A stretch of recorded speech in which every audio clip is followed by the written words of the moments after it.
Oh, here we go. Here's a good demo on just basics of wedging. I've had a lot of questions on when do I know I'll need a wedge, and wedging is a really simple concept, but there's a lot of nuance to it that starts with your cut. Now, obviously, the entire scenario starts with the tree itself. So looking at this tree, the lean isn't too terribly bad. It does lean back a little bit, but you have every bit of limb pushing out back this way. Now, I can't send it over here. There's a little cattle fence and some reprod, and we don't want to hurt any of that. So it's got to go into there, right into lead with the rest of them. Now, that one would also be a great example, but that just leans a little too hard, and I don't want to work that hard, so I'm going to end up pushing it with this guy.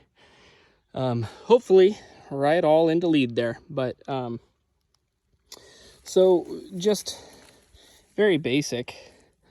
When you're tackling a tree that you know you're going to have a little bit of a fight on your hands, like I said, it starts with your cut. So I like, if I know I'm going to be wedging on something real hard, I like to cut my face a little shallower, right? A lot of people aren't going to like that, but I cut mine a little shallower because you just got to think about the physics of it.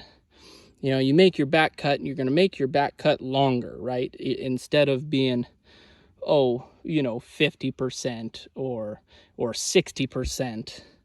I'm looking for back cut being a little closer to 70% of the width of the tree. And that's going to give me a better lever, right? I may have to wedge farther, but I'm not going to have to wedge as hard. I mean, you think about somebody on a teeter-totter, right? Let's see if I can't set this up for you somehow.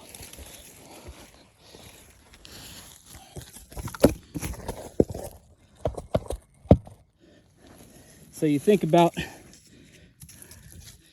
let's see. Yep, you can see me there. So you think about somebody on a teeter-totter. Say this is my face cut and this is my back cut. Well, the longer this lever is over here, the greater force I'm able to put on this side. So, I mean, this way I'm going to be, say, lifting on the tree, and this is my hinge here. You're going to be able to put greater force than if you put it halfway and you do the same thing. You're going to have to wedge harder. If you do it over here, that's less force you have, that's less output to achieve either the same amount of force or even more force. So there's just a couple, that's just a demonstration on how my brain works really on this wedging scenario. Now there's things to take into consideration as well. You know, the less of a face cut you have, say you're going 30%, you're not utilizing the full width for your hinge wood. But in this scenario, I think we've got plenty of wood to play with. So I'll show you. You know, I'm going to try and stick around that 30%, 40%, leaving me with this great big old lever over here to gain some leverage to help me put more force. Anyways, here we go.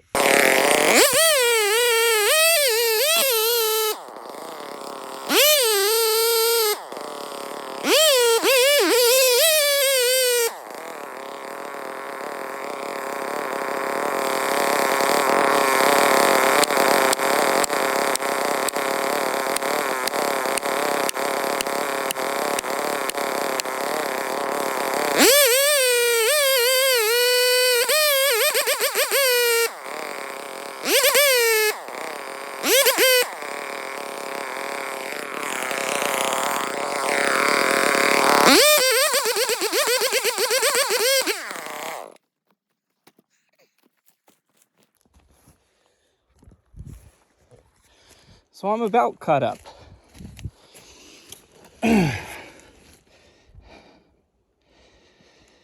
So you can see my face cut is a little shallower, leaving me this nice long back cut, and that's going to give me more leverage as I'm driving those wedges. Now, you also saw me, I put 2 in there, and I kind of alternate back and forth between the 2.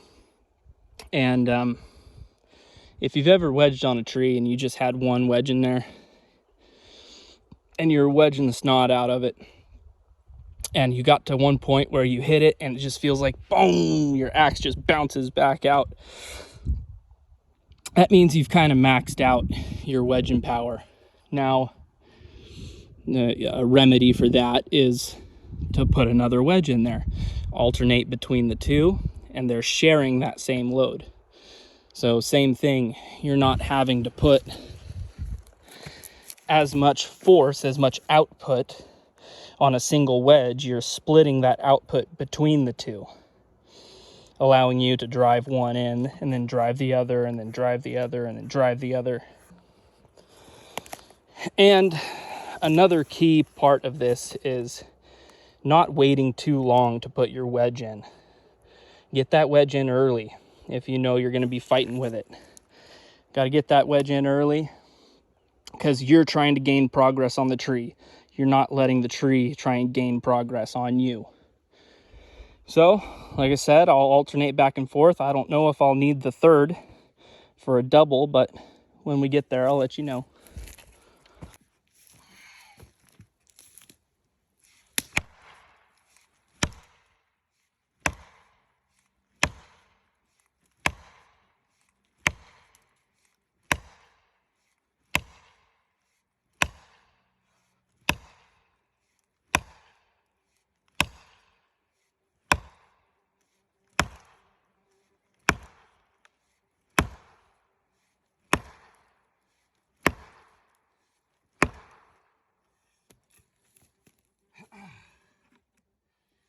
So you can see I've maxed out. I got to a point where I felt like I wasn't going to make it if I just slammed both of these wedges in. So I quit smacking on one and I continued to smack on the other so I could pull this one out. Grab your other wedge. Now a lot of guys will do something like this. They'll take some sawdust and sprinkle it on there. I've never felt the need, but yeah, some guys do it.